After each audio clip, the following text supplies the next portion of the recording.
अस्सलामुअलैकुम, कैसे हैं आप सब लोग। आई होप आप सब ठीक होंगे। और 2 से 3 दिन पहले मैंने ट्रैवल का ब्लॉग अपलोड किया था। हमारी रैंडमली फ़्लाइट्स के टिकट हुए थे। हस्बैंड जो हैं वो मेरे अपनी अर्जेंट मीटिंग से काम के सिलसिले में बाहर गए थे सकागा, और हम सभी लोगों को अपने साथ ले गए थे। अच्छा, जब हम सभी लोग सकागा आए थे तो उसके सेकेंड डे क्या हुआ था कि हस्बैंड को, मेरे जो सुपरवाइज़र है, तो उनका कॉल आया मेरे हस्बैंड के पास। तो उन्होंने बोला कि तुम्हारी एक अर्जेंट मीटिंग और है, सकागा के आगे एक सिटी है जो तुम्हें वहाँ जाना है एंड उसको अटेंड करके तुम वापस आ जाना। तो हम सभी लोगों का बस यही प्लान था कि कुछ घंटों के लिए जाएंगे, उसके बाद वापस आ जाएंगे। बट मीटिंग जो है वो बहुत लंबी चली। उसके बाद क्या हुआ कि वापस हम सब नहीं आ पाए एंड ये हमें स्टे करना पड़ा था वहाँ पर एक दिन का। तो हम नेक्स्ट डे आए थे सकाका। हम जब गए ना तो हमारा 3 दिन का ट्रिप था एंड थर्ड डे क्या था ना कि हमारी फ़्लाइट्स थी तो हमें वापस आना था दम्माम। उसके बाद मैंने कहा कि एक छोटा सा रूम टूर आप सबको दे देती हूँ। अच्छा, होटल जो था ना तो वो हमने ऑनलाइन बुक नहीं करा था क्योंकि अर्जेंटली हस्बैंड को जाना पड़ा था, तो बस सर्चिंग करना पड़ा वहाँ पर जाके। और अल्लाह का शुक्र है कि बहुत ज़्यादा टाइम वेस्ट नहीं हुआ, बहुत जल्दी हमें होटल मिल गया एंड बहुत अच्छा होटल मिला था। यहाँ पर हमने बस एक दिन का नाइट स्टे किया था। उसके थर्ड डे हम वापस चले गए थे अपने होटल सकाका चले गए थे, क्योंकि वहाँ पर भी चेकआउट नहीं किया था हम सभी लोगों ने, क्योंकि हमारा लगेज जो है वो वहीं रखा हुआ था। अच्छा, जब आप अपने घर से सारी प्लानिंग करके चलते हो ना तो माइंड बिल्कुल मेकअप होता है सारी चीज़ों के लिए। तो बस दम्माम से जब हम सकाका आए थे तो हमारा माइंड यही मेकअप था कि 2 दिन का स्टे है सकाका में एंड थर्ड डे नाइट पे हमारी फ़्लाइट से हमें निकल जाना है। बट रैंडमली हमें सेकेंड डे जाना पड़ा था। तो रूम जो है वो बहुत ज़्यादा मैसी सा हुआ था एंड पैकिंग करने का बिल्कुल भी टाइम नहीं था।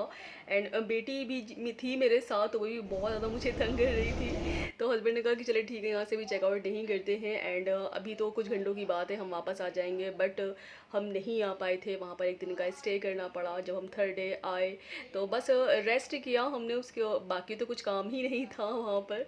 तो बस स्टडी करने के बाद क्या हुआ था कि हम सभी लोग निकल गए थे एयरपोर्ट्स के लिए एंड हमारी कनेक्टिंग फ़्लाइट्स थी। अच्छा, जब पहले से हमारी प्लानिंग नहीं होती है एंड रैंडमली हमें ट्रैवल करना पड़ता है ना तो वो बहुत ज़्यादा जो है वो हेक्टिक सा भी हो जाता है, बट मज़ा बहुत आती है। एंड ये मेरा फर्स्ट एक्सपीरियंस रहा है मेरे हस्बैंड के साथ। रैंडमली टिकट्स हुए थे एंड ट्रैवल करना पड़ा था।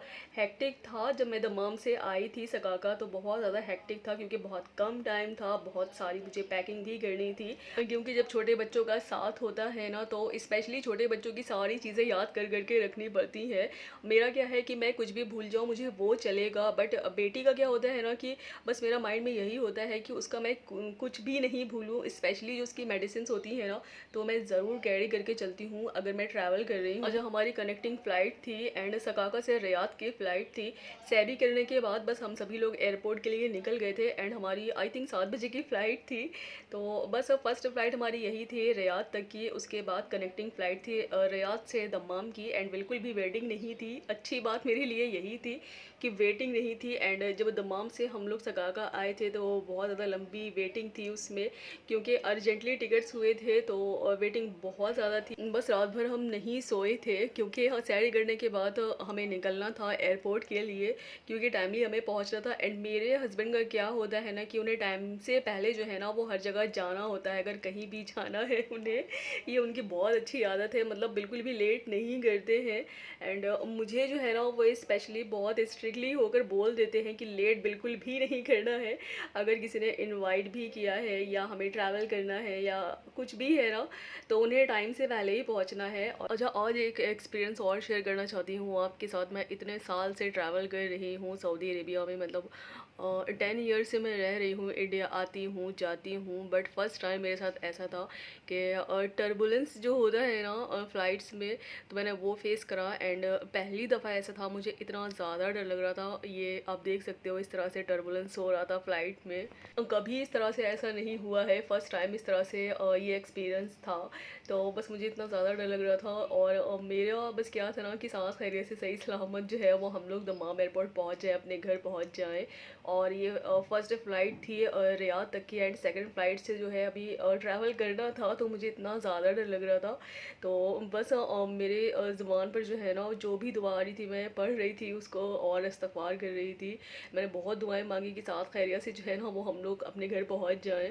एंड ये हमारी जो फर्स्ट फ़्लाइट थी तो वो लैंड हो गई थी, एंड मेरी जो सेकंड फ़्लाइट थी तो बस वो लगी हुई थी, क्योंकि यहाँ पर रियाद पर हमारी वेटिंग बिल्कुल भी नहीं थी, तो बस जल्दी से फ़्लाइट्स की तरफ हम लोग जा रहे थे। अच्छा, सऊदी एयरलाइंस की जो फ़्लाइट है तो वो मुझे पर्सनली बहुत ज़्यादा पसंद है, एंड इसमें स्पेस बहुत ज़्यादा होता है, बहुत ज़्यादा नीट एंड क्लीन होती है। वैसे तो सारी फ़्लाइट्स बहुत ज़्यादा नीट एंड क्लीन होती हैं, और स्पेशली मुझे जो इनकी जो एयर होस्टेस है ना, तो वो बहुत सॉफ्टली बात करती हैं, मतलब इतना प्यार से बात करती हैं।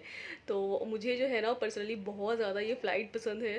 अच्छा, इस फ़्लाइट्स में जो फ़ूड ये लोग प्रोवाइड करते हैं ना, तो वो भी बहुत ज़बरदस्त होता है, टेस्टी होता है एंड डिफरेंट होता है। टेस्ट जो है वो मुझे बहुत ज़्यादा पसंद है। मैंने कई बार ट्राई किया है, बट ये लोकल फ़्लाइट थी तो इसमें फ़ूड तो नहीं दिया था। एक वाटर बॉटल दी थी एंड एक जूस की बॉटल दी थी, तो वो तो बस हम ऐसे ही रख के ले आए थे, क्योंकि मेरा और मेरे हस्बैंड का रोज़ा था एंड हमारी फ़्लाइट जो थी वो अर्ली मॉर्निंग थी। सो ये जो व्यू था ना, तो इतना ज़्यादा प्रिटी था ना कि मैं बता नहीं सकती हूँ आपको, इतना कैमरे में नहीं आ रहा था जितना कि रियलिटी में देखने में ये व्यू बहुत ज़्यादा खूबसूरत था। एंड जो इस तरह के व्यूज़ होते हैं ना, तो कैमरे में भी जो है ना वो ठीक से नहीं आते हैं, रियलिटी में जितने खूबसूरत लगते हैं ये देखने में। बस रियाद से जो दमाम की हमारी फ़्लाइट थी तो वो टेक ऑफ हो गई थी, एंड 1 आवर की ये फ़्लाइट थी। उसके बाद मैंने कुछ भी इतना ख़ास कैप्चर नहीं किया था, क्योंकि बेटी जो थी ना वो मेरी थोड़ी सी तंग कर रही थी, क्योंकि उसकी नींद जो है ना वो थोड़ी सी डिस्टर्ब हुई हुई थी। तो बस मैं कोशिश यही कर रही थी कि वो सो जाए तो उसको रेस्ट मिल जाएगा एंड मुझे भी रेस्ट मिल जाएगा। सो ये था आज का ब्लॉग। आई नो बहुत छोटू सा ब्लॉग था, सो ब्लॉग को करते हैं यहीं एंड। आई होप सो मेरा ये ब्लॉग आप सबको अच्छा लगा हो तो प्लीज़ लाइक कर देना एंड शेयर कर देना, सब्सक्राइब कर देना। दुआ में याद रखिएगा। अल्लाह हाफिज़।